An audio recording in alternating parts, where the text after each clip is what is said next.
Hey guys, it's Sarah with AmericanMuscle.com, and today we have a review and install of the K&N Series 69 Typhoon Cold Air Intake, fitting your 11 and newer 3.6 liter Dodge Challenger models. This is perfect for the Challenger owner who wants to improve the flow of their intake system and wants to replace that factory restrictive paper filter with a smoother flowing and reusable option. This cold air intake features a polished aluminum intake tube, as well as a heat shield and a red reusable conical air filter. It also features a direct bolt-up installation with no modifications or tune required, simplifying the installation process. So as far as price goes, this option comes in at around $400, which is middle of the road price-wise when compared to other options. And for your money, you are getting a full intake system with a heat shield and a reusable air filter that'll save you some money down the line. And as far as the install goes, I'm giving this one a 1 out of 3 wrenches on the difficulty meter. Like I said before, it does feature direct bolt-up installation with no modifications required and can be done within 1 hour. So with that said, let's check out our install.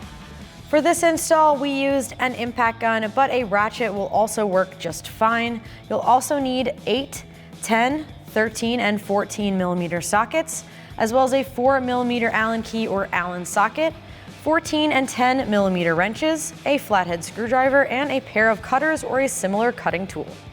All right, so the first step in our uninstall, if your car still has the engine cover on, ours does not, you're gonna go ahead and remove that by getting under it and popping it up. Once you have that off, what we're gonna do is start back at the throttle body and start to remove our clamps. With a flathead screwdriver or an 8 millimeter socket, go ahead and loosen up this clamp.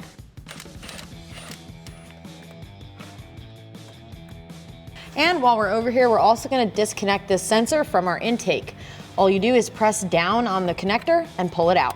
And now moving to the other end of our intake to the air box, what we're gonna do is remove this 8 millimeter bolt, and we're also gonna remove this line on the far side. With your 8 millimeter socket, go ahead and remove this bolt.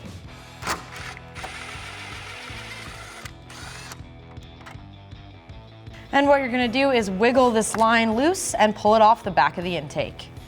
Now with everything removed, we can wiggle and remove the air box. Now you're just gonna wiggle it back and forth and pull up to release it. Now moving on to the other side of the intake, I'm wiggling the coupler on the throttle body loose. And now with everything loose, go ahead and remove it off of your car.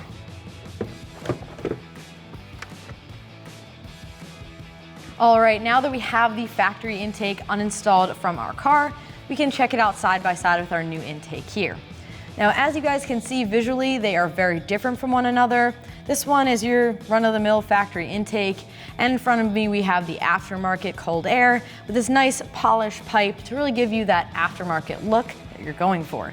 In addition, it also features this open element cone filter, which will help your engine breathe a lot better than this restrictive paper filter inside this air box.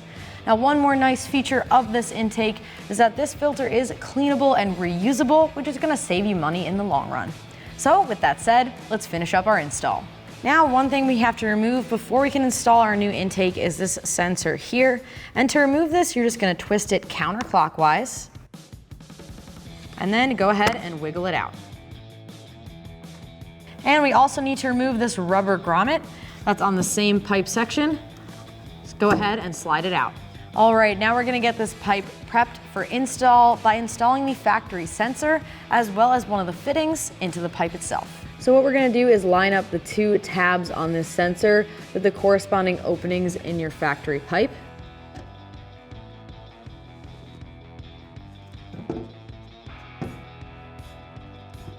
And once in place, go ahead and twist clockwise to lock it in. And next up we have this MPT fitting. Now this is plastic, so be careful as you're installing this.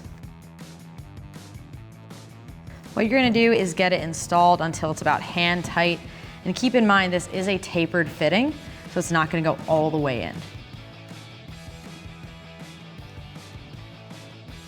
And once it is hand tight, we're gonna use a wrench just to snug it the rest of the way. We have a 14 millimeter. And then we can still turn it a little bit if we need to for install to face it the proper way.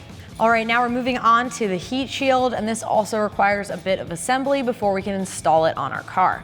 Now what we're gonna do here is grab the large hex bolt as well as a washer and this threaded rubber grommet. We're gonna install it on this tab right here.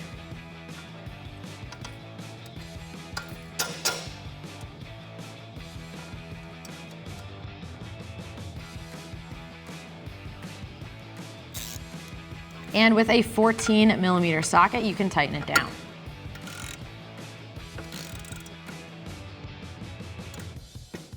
Next up, we're gonna install the bracket that goes right up to your heat shield here. And what we're gonna do is with our smaller hex bolt, as well as a washer, we're gonna go through this bracket. We're also gonna use this spacer as well, through the heat shield, another washer on the far side, and a nylon lock nut. This is the M6 hardware. And we also want it to be in this configuration. So we're gonna tighten it down, don't let it droop, we want it to stay right about there. Now for fitment, if we need to loosen this up and change the angle of this bracket later on, we can definitely do so. With a 10mm wrench and a 10mm socket, go ahead and tighten it down.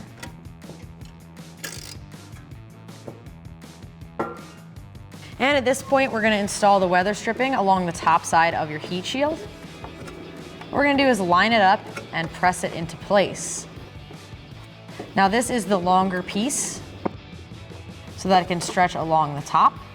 There also is a shorter piece that we will install in just a second.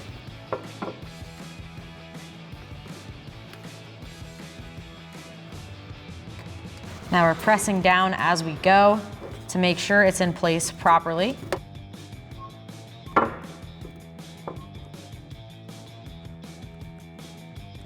And we can trim off this excess.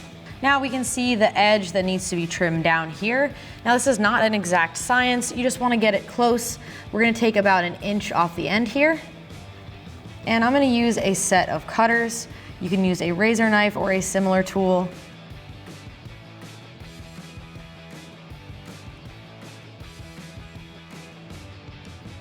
And I'm just gonna lift it off just a little for better access and then come in from the other side. Just trying to get this cut as neat and tidy as possible.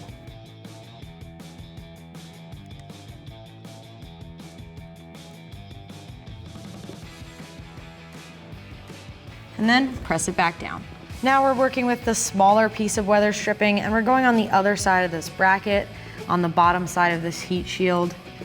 Just gonna go ahead and do the same thing, pressing it into place.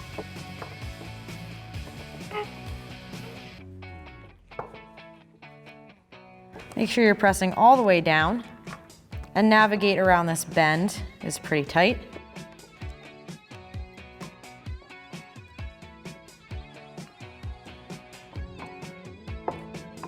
All the way to the end here where we can trim off the excess. And we're gonna repeat that process on this bottom piece as well. Again, I'm using a set of cutters here.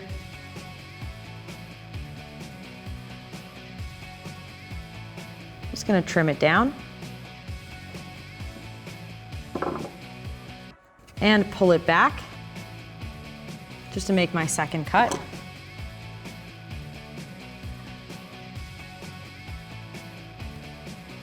Again, it's not an exact science. You can always clean it up later. Just try to make as even as a cut as you can. And then go ahead and press it back down. And now we're gonna install this filter adapter through the heat shield. There's 2 threaded openings on the far side, which may be a little hard to see. Now we're going through the inside of the heat shield. And then we have the opening through the large opening in the heat shield. What we're gonna do is thread in our hardware through the 2 smaller openings. We have a Allen head bolt with a washer as well as a lock washer. And there are 2 of them. So line up your threaded section with the opening. Go ahead and thread them in.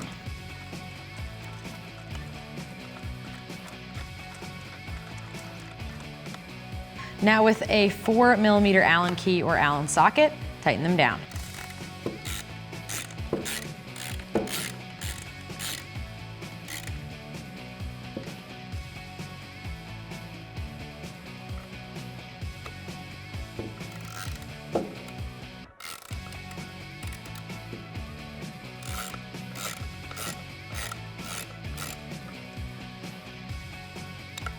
Now that we have this heat shield fully assembled, we can get it installed on our car. Now what we're gonna do is line up both this bracket with the factory mounting point and that rubber grommet with the opening on the body. Once the rubber grommet's lined up, press it into place. And then we're gonna line up this bracket and install the longer Allen head hardware.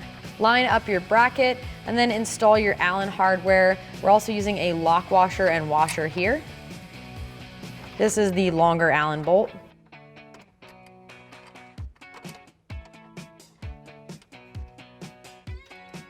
And with your 4mm Allen key or Allen socket, tighten this down.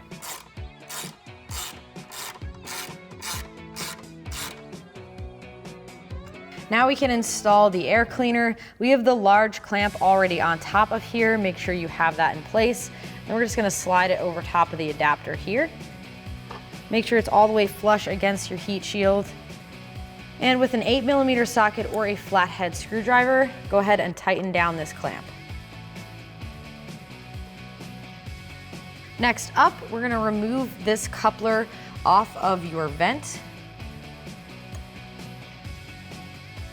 And we're gonna install this other hose on here. And this will go to that fitting we installed on the bottom of our intake. Just gonna slide that on there and face it down towards the intake pipe. Now we can install this coupler to the other side of this air intake adapter. Make sure you're sliding your clamp over top before you get this in place. Wiggle it on and make sure it's all the way in place. Slide another clamp over the other end.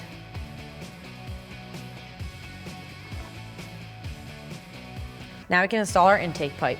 Now we're gonna slide the pipe into place and slide it into the rubber coupler.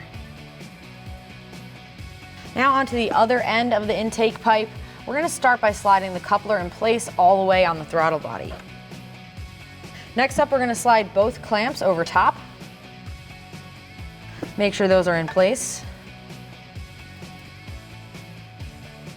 And then slide your intake pipe into the coupler. Make sure it's all the way seated. And once it is all the way seated, we're gonna go ahead and tighten down these clamps. Using a flathead screwdriver or an 8mm socket, go ahead and tighten them down.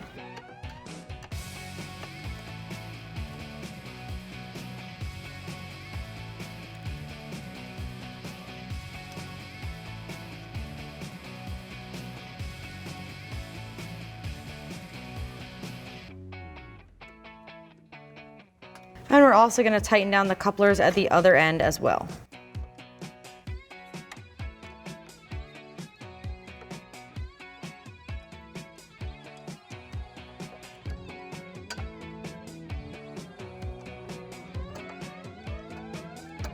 And now we can install this bracket. It goes from the rubber isolator of the factory all the way up here. So what we're going to do is install this rubber isolator into the opening on this bracket.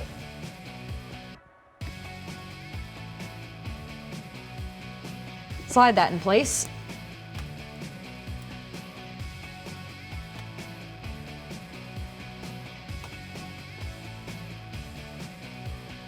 Line it up to your intake. And using the hex head bolt with a spring washer and a flat washer, go ahead and get it installed.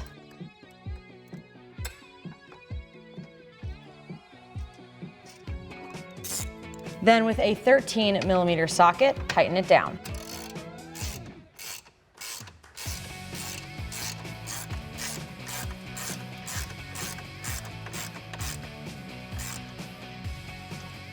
And make sure you're plugging back in your factory sensor. And finally, we're installing the hose from our factory CCV over the port in the bottom of our intake. This may be hard to see because it is on the bottom, but just grab the hose and wiggle it in place. All right, so that's gonna do it for the review and install of this intake. And remember, for all things Challenger, keep it at AmericanMuscle.com.